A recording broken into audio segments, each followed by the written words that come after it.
Halo semuanya, balik lagi di program diri. Di video kali ini kita akan membahas tentang orang Cina lagi, tapi di sini kita akan menspesifikasinya untuk bisa memahami lebih rinci terkait bagaimana orang Cina dalam berbisnis, yang tentu saja bisa langsung kita terapkan dalam kehidupan kita setiap harinya. Karena memang seperti yang kita ketahui bersama, banyak dari kita yang menjadikan orang Cina sebagai patokan kita dalam mengelola bisnis yang kita miliki.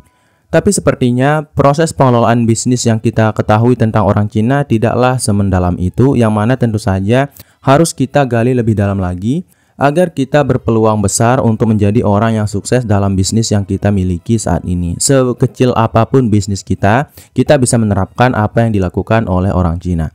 Maka dari itu di sini saya sudah mengumpulkan 8 etika bisnis orang Cina yang harus kita pelajari bersama agar bisnis kita bisa berkembang lebih baik.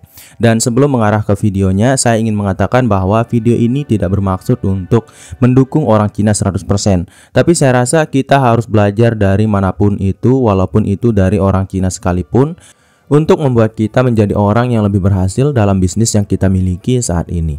Jadi tanpa berlama-lama lagi, kita langsung saja ke etika bisnis orang Cina yang harus kita pelajari. Yang pertama, yaitu adalah terkait hubungan atau guangxi. Jadi orang Cina itu menyebut hubungan sebagai istilahnya itu ya guangxi gitu. Dan di sini orang Cina memang selalu mengutamakan hubungan. Bahkan hubungan bagi orang Cina atau relasi bagi orang Cina itu adalah aset dan juga investasi yang bisa membuat kita menjadi orang yang lebih berpeluang kaya dan berpeluang sukses dalam bisnis yang kita miliki. Justru orang Cina pada umumnya tidak terlalu mengagung-agungkan modal uang untuk dijadikan modal utama. Tapi modal utama bagi orang Cina adalah hubungan yang mereka miliki dengan orang lain yang bisa memberikan peluang yang cukup besar bagi mereka untuk bisa sukses dalam bisnis yang mereka miliki. Karena memang dengan adanya hubungan dan jaringan yang kuat bersama orang-orang yang dekat dengan kita yang benar-benar relevan dan positif, tentu saja kita bisa menjadi seorang pebisnis yang terus berkembang, di mana tentu saja kalau jaringan kita itu kuat, kita bisa mendapatkan modal dengan mudah, peluang dengan mudah, bahkan perkembangan ilmu pengetahuan tentang bisnis yang kita kelola itu akan jauh lebih mudah kita dapatkan dengan adanya jaringan dan hubungan yang benar-benar kuat dengan orang lain. Jangankan modal uang, kita akan bisa mendapatkan lebih dari itu kalau kita memiliki relasi yang baik dengan orang lain. Tapi di sini pertanyaannya adalah gimana sih cara menerapkan prinsip guangxi ini? Jadi guangxi itu adalah sebuah prinsip yang mana mencakup kepercayaan dan proses saling membantu gitu dengan hubungan yang kita miliki. Misalnya, kamu memiliki beberapa rekan bisnis, kamu memiliki beberapa sahabat bahkan yang memang ya tidak benar-benar relevan dengan bisnis yang kamu miliki. Tapi kamu selalu membantu dan memberikan kepercayaan penuh kepada rekan kamu ini. Dan tentu saja dalam sebuah proses yang saling membantu seperti itu, kita bisa mendapatkan jauh lebih banyak manfaat dibandingkan saat kita berteman tapi malah menjadikan teman kita sebagai seorang saingan. Jadi di sini kalau kamu ingin menjadi orang yang sukses dalam bisnis yang kamu miliki, kamu harus bisa memberikan kepercayaan yang tinggi kepada teman-teman kamu atau relasi bisnis kamu. Kemudian kamu harus bisa saling membantu dalam ranah positif untuk bisa saling memberikan pengaruh positif atau saling menguntungkan dalam bisnis yang kamu kelola. Jadi di sini orang yang memiliki prinsip guangxi ini bisa membuka banyak sekali peluang bisnis dari orang-orang yang ada di sekeliling mereka. Itu karena kalau kita menerapkan prinsip guangxi, kita tentu saja harus menomorsatukan kepercayaan dan proses membantu orang lain. Jadi dalam membantu orang kita tidak akan terlalu mengharapkan bantuan balik, karena itu bukanlah hal yang baik untuk kita lakukan dan kita malah akan kecewa kalau orang tidak mau membantu kita. Tapi di sini intinya adalah saat kita bisa memberikan kepercayaan penuh kepada orang lain, kepada partner bisnis, kepada hubungan yang kita miliki dan jaringan yang kita miliki, dan kita membantu dengan tulus hati, tentu saja peluang kita untuk mendapatkan kepercayaan orang lain itu akan sangat terbuka lebar. Dan partner bisnis, bahkan relasi dalam jenis apapun itu, selalu mengutamakan kepercayaan. Kalau orang percaya kepada kita, rezeki kita itu akan sangat cepat datang. Kita akan berpeluang untuk mendapatkan banyak sekali hal, peluang-peluang yang tidak pernah kita bayangkan sebelumnya bahkan. Maka dari itu, terapkanlah prinsip guangxi ini dalam hubungan yang kamu miliki dengan teman-teman kamu, dengan rekan bisnis maupun partner kamu di dalam bidang pekerjaan apapun yang kamu miliki. Kemudian etika bisnis orang Cina yang harus dipelajari yang kedua adalah hormat dan kesopanan. Jadi memperlihatkan rasa hormat kepada atasan, kepada klien dan mitra bisnis adalah kunci. Jadi etika itu adalah sesuatu yang bisa menjadikan kita tetap berada dalam sebuah bisnis dan bisa membuat kita mendapatkan promosi dan keuntungan-keuntungan lain dalam bisnis kita. Itu karena saat kita mencoba untuk hormat kepada orang lain, beretika baik kepada orang lain, kita akan semakin dipercayai, kita akan semakin dihargai bahkan oleh orang lain. Dan di sini saya mengingat bahwa saya pernah menonton seorang aktor berkata bahwa kalau kamu ingin bertahan di dunia perfilman, kamu harus memiliki etika yang baik, karena memang orang-orang itu menginginkan kamu bukan hanya karena kamu itu baik dalam hal berakting, tapi karena mereka nyaman bekerja bersama kamu. Dan saya rasa hal ini bisa kita terapkan di semua bidang pekerjaan, dan itu berlaku di semua bidang pekerjaan. Dimana kalau kita hanya mengandalkan skill yang kita miliki, itu tidak akan cukup untuk bisa membuat kita dipanggil sampai beberapa kali dalam pekerjaan kita, atau untuk bisa membuat kita bertahan dalam pekerjaan yang kita miliki. Tapi kita harus bisa membuat orang yang ada di sekeliling kita itu harus nyaman, harus bisa membuat mereka itu merasa bahwa kita bisa diandalkan dan dipercaya. Yang mana tentu saja walaupun kualitas pekerjaan kita tidak sebagus orang lain, kita masih memiliki nilai plus yang bisa membuat orang tertarik terhadap kita, yang mana membuat kita menjadi pilihan utama saat mereka membutuhkan seseorang untuk mengisi sebuah bidang pekerjaan. Apalagi kalau kita sedang berbisnis. Kalau kita memiliki etika yang baik kepada pelanggan kita memiliki etika yang baik kepada karyawan kita memiliki etika yang baik dengan partner-partner bisnis yang kita miliki, tentu saja peluang kita untuk bisa dipercaya, dihargai, dan membuat orang-orang itu menyukai kita akan sangat besar. Dimana kalau orang-orang yang ada di sekeliling kita itu menyukai kita dan merasa dihargai oleh kita, peluang kita untuk mendapatkan keuntungan itu akan sangat besar. Dan juga peluang kita untuk memperluas dan memperlebar sayap bisnis kita juga akan semakin besar. Dan seperti yang kita ketahui bersama bahwa orang Cina itu memiliki hal ini, di mana mereka itu selalu memiliki hubungan yang sangat baik bersama orang lain. Mereka paham bagaimana cara menghormati orang lain dan bagaimana cara membuat orang lain nyaman bersama mereka dalam bisnis yang mereka miliki. Seperti itulah keadaannya yang mana membuat mereka itu menjadi orang yang sangat kaya di Indonesia seperti yang kita lihat saat ini. Karena seperti kenyataannya orang Cina di Indonesia itu rata-rata memulai bisnis dari kecil-kecilan atau dari bisnis rumahan sebelum bisnis itu menjadi bisnis yang sangat besar. Dan dalam proses mengembangkan sebuah bisnis sampai menjadi sebesar itu haruslah membutuhkan etika yang sangat baik dan juga hubungan yang sangat erat dengan orang-orang yang berpengaruh dan orang-orang yang benar-benar memiliki andil dalam pengembangan bisnis yang dimiliki. Kemudian etika bisnis orang Cina yang harus dipelajari yang ketiga adalah keberanian dalam negosiasi. Jadi dalam bernegosiasi, kesabaran dan ketekunan itu sangat dihargai. Jadi kalau kita bernegosiasi dengan seseorang yang memberikan peluang yang lebih besar untuk membuat bisnis kita menjadi lebih besar daripada yang kita miliki saat ini, itu selalu dibutuhkan keberanian, kemudian kesabaran dan ketekunan untuk bisa mengambil hati atau minat dari orang yang berpengaruh tersebut. Dan ini harus kita lakukan saat kita memiliki bisnis atau mengembangkan sebuah bisnis. Karena tanpa adanya proses negosiasi yang baik, seperti misalnya kepada pelanggan, kepada investor, kepada orang-orang yang berpengaruh dalam bisnis kita gitu, tentu saja peluang kita untuk bisa mengembangkan bisnis ini, bisa memajukan bisnis yang kita miliki ini akan sulit kita dapatkan. Dan orang Cina itu adalah orang yang pandai dalam melakukan negosiasi. Karena memang tanpa adanya proses negosiasi yang sehat, yang baik, dan yang benar, sebuah bisnis itu tidak akan mungkin bisa berkembang dengan pesat dan dengan cepat, bahkan dengan baik. Karena semua proses berbisnis itu selalu membuat kita berhubungan dan berinteraksi dengan banyak sekali orang, di mana dalam proses interaksi itu pasti ada negosiasi yang terjadi. Apalagi dalam sebuah bisnis, kita selalu mengajak orang untuk menyukai produk yang kita jual dan juga untuk menyukai bisnis yang kita miliki ini, entah itu kepada pelanggan maupun kepada investor yang berpengaruh. Jadi ya, kalau kamu memiliki sebuah bisnis saat ini, cobalah untuk bernegosiasi dengan lebih baik untuk bisa membuat bisnis yang kamu miliki ini tidak kehilangan satu jenis peluang pun untuk perkembangan yang lebih signifikan ke depannya. Kemudian, etika bisnis orang Cina yang harus dipelajari. Yang keempat adalah konsensus dan kolaborasi. Jadi orang Cina itu tidak selalu mengembangkan bisnis mereka sendiri, tapi mereka selalu ingin mencapai kesepakatan melalui musyawarah dan kolaborasi yang lebih baik dan yang lebih dihargai untuk bisa membuat pendekatan yang konfrontatif gitu, untuk membuat bisnis mereka menjadi jauh semakin berkembang dibandingkan yang sebelumnya.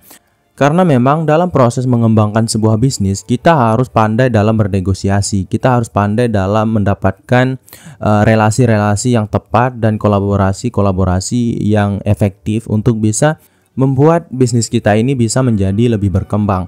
Coba kamu bayangkan, kalau kamu tidak memiliki relasi yang baik, kemudian kamu tidak memiliki keberanian dan ilmu tentang negosiasi, bahkan kamu tidak bisa dan tidak mau untuk berkolaborasi dengan orang untuk mencapai sebuah kesepakatan untuk mengembangkan bisnis kamu, kamu pasti tidak akan mendapatkan perkembangan bisnis yang signifikan. Maka dari itu, mulai sekarang, kalau kamu ingin mendapatkan perkembangan bisnis yang lebih baik daripada yang sebelumnya, cobalah untuk menerapkan cara orang Cina ini, di mana mereka itu selalu berusaha untuk mencapai kesepakatan dengan bermusyawarah dan berkolaborasi dengan lebih baik dengan orang lain, untuk bisa memanfaatkan peluang dengan lebih efektif daripada sebelumnya.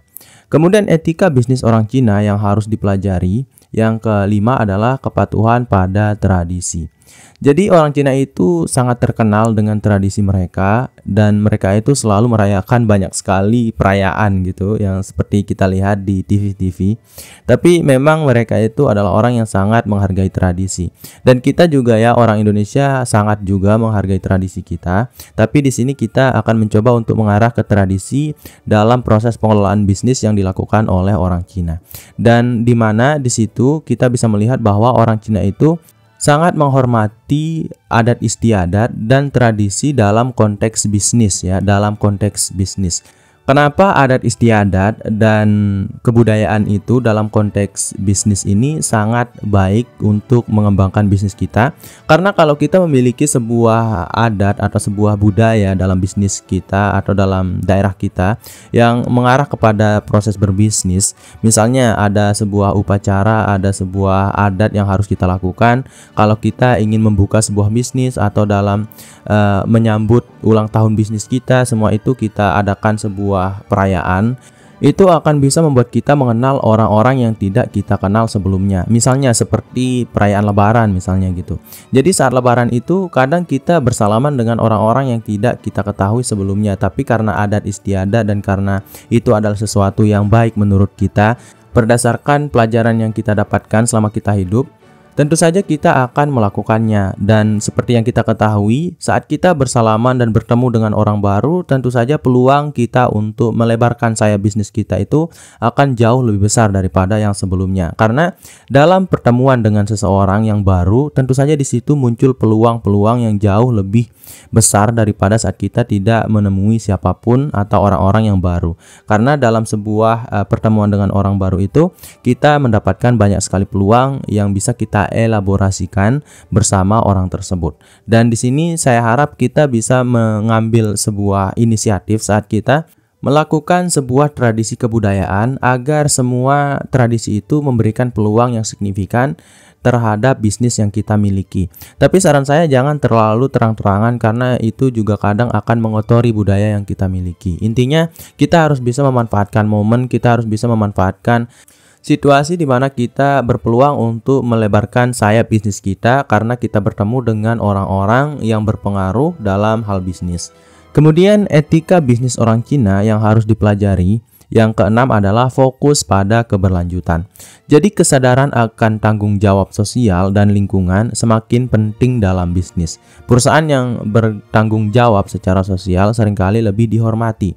Jadi intinya seperti ini, kalau kamu memiliki sebuah bisnis dan kamu seringkali membantu orang yang ada di sekeliling kamu dan kamu selalu ikut dalam proses-proses bakti sosial seperti itu akan bisa memberikan dampak yang cukup baik terhadap bisnis yang kamu miliki. Dan ini biasanya dilakukan oleh orang Cina, di mana mereka itu tidak hanya fokus dalam mengembangkan dan mengelola bisnis mereka, Tetapi mereka juga membantu orang-orang yang ada di sekeliling mereka untuk mendapatkan pekerjaan, untuk mendapatkan bantuan-bantuan yang dibutuhkan, seperti dalam gerakan amal dan sebagainya. Dan semua proses dari bantuan-bantuan sosial inilah yang bisa membuat bisnis mereka itu dikenal sebagai bisnis yang baik, karena kita membawakan bisnis tersebut sebagai persona itu adalah seorang yang baik karena sering membantu lingkungan sosial kita di sekeliling kita.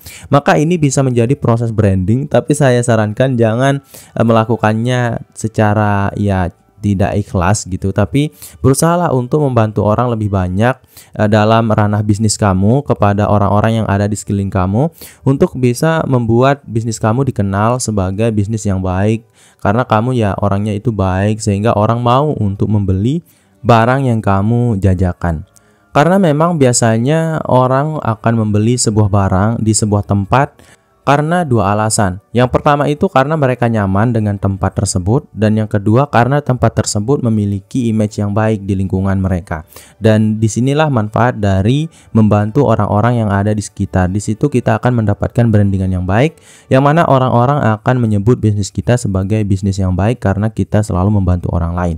Tapi tetap saya sarankan, saat kamu membantu orang dengan atas nama bisnis, kamu harus melakukannya dengan tulus ikhlas, karena di situ kamu akan mendapatkan keberkahan terhadap bisnis tersebut, dan jangan lakukan karena hanya brandingan semata seperti itu. Dan kalau kamu sering melakukan hal ini, tentu saja keberlangsungan dari bisnis kamu ini akan sangat terjaga, karena image dari sebuah bisnis itulah yang bisa menjaga umur dari bisnis yang kamu miliki tersebut.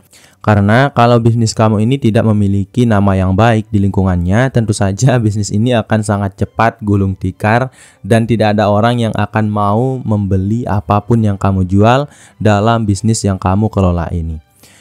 Kemudian bagian ketujuh adalah tentang etika dalam berbisnis orang Cina secara full. Jadi di sini kejujuran dan integritas adalah sesuatu yang diprioritaskan oleh orang Cina dalam hal etika mereka dalam mengelola bisnis. Jadi yang dimaksud sebagai etika dalam berbisnis adalah semua akumulasi tindakan yang kita lakukan dalam mengembangkan bisnis yang kita miliki. Dan bagi orang Cina, etika dalam berbisnis itu didasari oleh dua hal, yaitu adalah kejujuran dan integritas yang kita lakukan saat kita mengembangkan dan menjalani bisnis yang kita miliki ini. Jadi meskipun persaingan sekarang ini sangat ketat, dan seperti yang kita ketahui ada banyak sekali bisnis yang baru naik dan baru muncul ke permukaan, dan itu akan membuat bisnis kita itu akan mendapatkan lebih banyak persaingan daripada yang sebelumnya. Dengan adanya etika bisnis yang baik ini, tentu saja kita akan bisa tetap menjaga reputasi bisnis yang kita miliki ini. Karena memang reputasi bisnis yang baik adalah hal yang paling penting untuk bisa membuat pelanggan itu nyaman dan tidak berpaling dari bisnis yang kita miliki ini.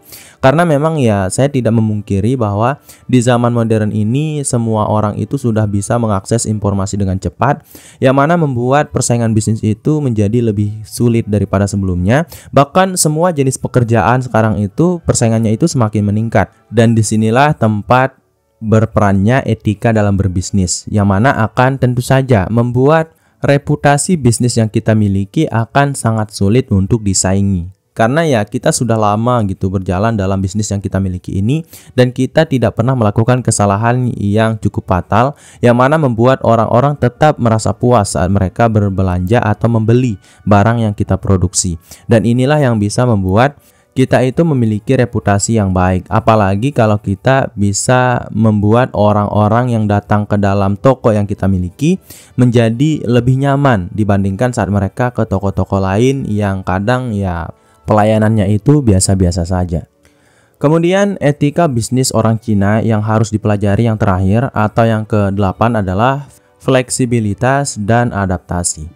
Jadi seorang pebisnis itu harus tetap berpikir ke depan tentang bagaimana mereka bisa bertahan dalam bisnis yang mereka miliki, dan bagaimana mereka bisa menang dalam persaingan yang mereka hadapi dalam bisnis mereka ini. Dan mengarah ke arah orang Cina, mereka itu secara umumnya itu selalu fleksibel dalam mengatasi perkembangan zaman. Karena mereka sadar, orang Cina itu rata-rata sadar gitu, Kalau mereka tidak bisa fleksibel dan tidak bisa mengikuti zaman, mereka akan ketinggalan jauh oleh pesaing-pesaing mereka. Sebagai contoh, dulu itu mereka atau orang Cina itu kebanyakan mengelola bisnis mereka itu secara tradisional. Mereka menjajakan bisnis mereka secara tradisional. Tapi sekarang setelah perkembangan zaman ini sangat pesat dan modernisasi ini datang gitu dengan begitu canggihnya, mereka sekarang atau orang-orang Cina itu sekarang memanfaatkan teknologi, seperti misalnya mereka itu menjajakan bisnis mereka itu tidak hanya dalam ranah tradisional, tapi mereka itu mulai bergerak ke arah digital. Mereka itu menjajakan produk mereka secara digital di e-commerce atau di toko-toko online. Semua itu memang harus kita lakukan dan kita tiru untuk bisa membuat bisnis yang kita miliki ini bisa bertahan lebih lama daripada sebelumnya. Kemudian kita harus bisa berinovasi dengan lebih baik daripada sebelumnya. Karena tanpa adanya inovasi, tentu saja bisnis kita ini akan monoton. Produk yang kita hasilkan akan monoton dan tidak ada perkembangan yang signifikan di dalamnya. Yang padahal orang-orang di luar sana, pesaing-pesaing kita di luar sana itu selalu berusaha untuk mengalahkan kita dengan membuat inovasi-inovasi setiap harinya. Dan kalau kita tidak berinovasi terhadap bisnis kita, tentu saja kita akan ketinggalan dan dikalahkan oleh pesaing-pesaing yang kita miliki ini. Maka dari itu, kalau kamu memiliki sebuah bisnis saat ini, kamu harus bisa tetap fleksibel dan mengikuti pasar. Kemudian kamu harus beradaptasi dengan lingkungan kamu yang ya selalu berubah gitu keadaannya, karena zaman ini memang perkembangannya itu sangat pesat sekali. Kemudian kamu harus bisa berinovasi untuk bisa membuat produk kamu ini tetap dikenal, tetap menarik dan tetap menjadi pemenang di dalam persaingan pasar yang sangat dan semakin ketat ini.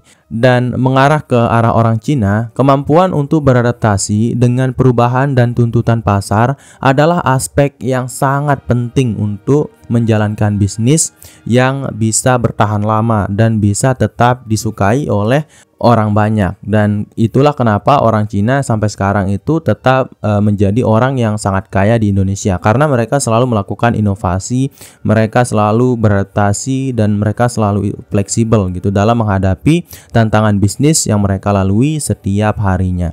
Jadi mungkin itu dulu untuk video kali ini. Saya harap video ini bisa bermanfaat bagi kamu, saya dan kita semua. Sekian dari program Diri. Wassalam.